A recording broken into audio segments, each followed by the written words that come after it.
फक्त पाणी मिक्स करा आणि कुरडई बनवा। यासाठी तुम्हाला नाही 3 दिवस तांदूळ भिजत ठेवायची गरज आहे आणि नाही वाटायची। एक थेंब पण तेलाचा वापर न करता अगदी 4 पट ही कुरडई फुलते आणि कुरडई वाळल्यानंतर सुद्धा अजिबात तुटत वगैरे नाही। नाहीतर तांदळाची कुरडई करायचं म्हटलं की त्याचे वाळल्यानंतर तुकडे पडतात।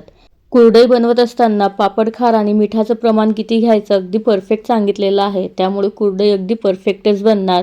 तुम्ही बघू शकता तळलेली कुरडई आणि न तळलेली कुरडई यामध्ये खूप जास्त फरक आहे। कुरडया तळल्यानंतर अगदी 4 पटीने फुलतात आणि खरंच चवीला खूप जास्त उत्तम लागतात। चला मग रेसिपीला सुरुवात करूया। तर त्यासाठी आपल्याला तांदळाचं पीठ लागणार आहे। इथे मी 1 कप तांदळाचं पीठ घेतलेलं आहे।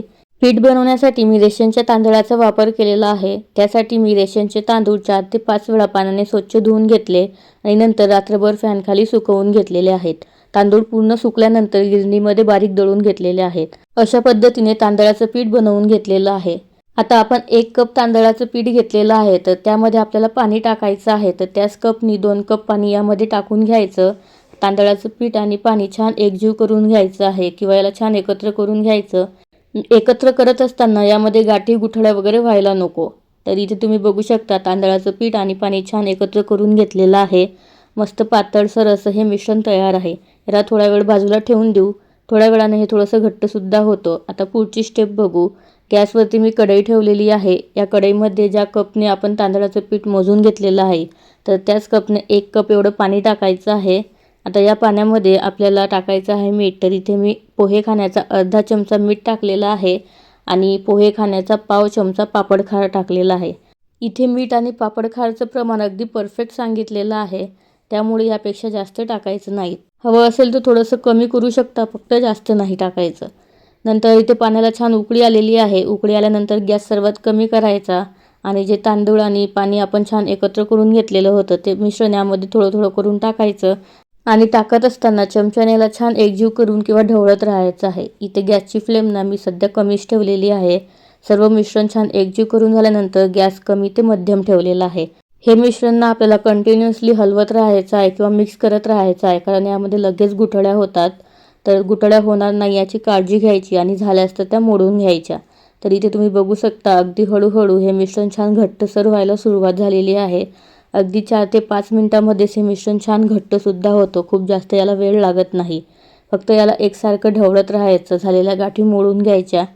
तुम्ही बघू शकता इथे 6 ते 7 मिनिट झालेले आहेत। मिश्रण छान घट्ट झालेलं आहे। आता गॅसची फ्लेम ही सर्वात कमीच ठेवलेली आहे। आता यावरती झाकण ठेवायचं आणि सर्वात कमी आचेवरती 5 मिनिट याला वाफ काढून घ्यायची आहे। 5 मिनिटापेक्षा जास्त वाफ काढायची नाही, कारण मिश्रण लगेच कढईला तळाला चिटकून जळू शकते। 5 मिनिटानंतर परत एकदा याला छान एकजीव करून घ्यायचं आणि परत यावरती झाकण ठेवून 5 मिनिट याला वाफवून घ्यायचं आहे। परत 5 मिनिट झाल्यानंतर याला एकजीव करून घ्यायचं आणि परत यावरती झाकण ठेवून वाफवून घ्यायचं। ही प्रोसेस ना आपल्याला 4 ते 5 वेळा किंवा 20 ते 25 मिनिट चीक चांगला शिजवून घ्यायचा आहे, तो सुद्धा झाकण ठेवून सर्वात कमी आचेवरती।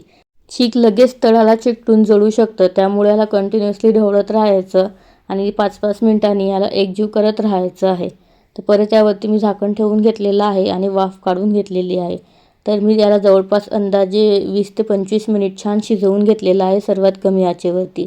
इथे चीक आपला तयार झालेला आहे। चीक कढई सोडायला सुद्धा सुरुवात केलेली आहे। आता चीक शिजला की नाही हे चेक करण्यासाठी ना हाताला थोडंसं पाणी लावून घ्यायचं।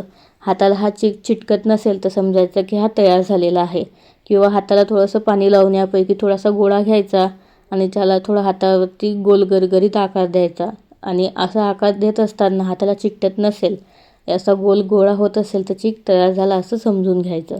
तर इथे चीक तयार आहे। आता लगेच आपण कुरडया बनवायला घेऊ। तर त्यासाठी इथे मी साचा घेतलेला आहे। साच्यामध्ये सर्वात बारीक होलवाले प्लेट घेतलेली आहे। तुम्ही जाड होलवाल्या प्लेटने सुद्धा ह्या कुरडया बनवू शकता। साच्याच्या आतल्या बाजूने तुम्हाला हवं असेल तर थोडंसं तेल तुम्ही लावून घेऊ शकता, पण मी इथे तेल वगैरे काहीच लावलेलं नाही।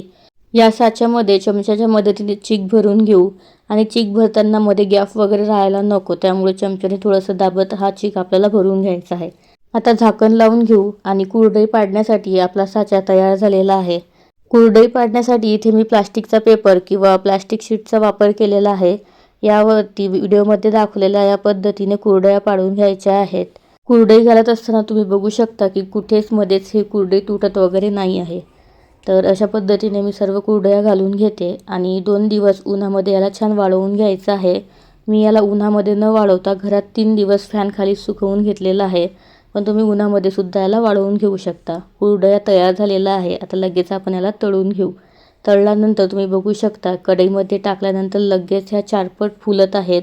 अजिबात फुलायला वेळसुद्धा घेत नाही आहेत. याच पद्धतीने थोड्याशा कुरडया मी तुम्हाला तळून दाखवते. तर आणखी एक गोष्ट की इथे मी खूप कमी प्रमाणामध्ये ह्या कुरडया बनवून दाखवलेल्या आहेत. पण तुम्हाला 1 किलो तांदळाच्या पिठाच्या कुरडया बनवायचं असेल तर पद्धत अगदी सेम आहे. 1 किलो तांदळाचं पीठ एखाद्या पातेल्याने मोजून घ्यायचं. 1 पातेलं ते पीठ भरलं तर त्यासाठी 3 पातेलं पाणी वापरायचं आहे.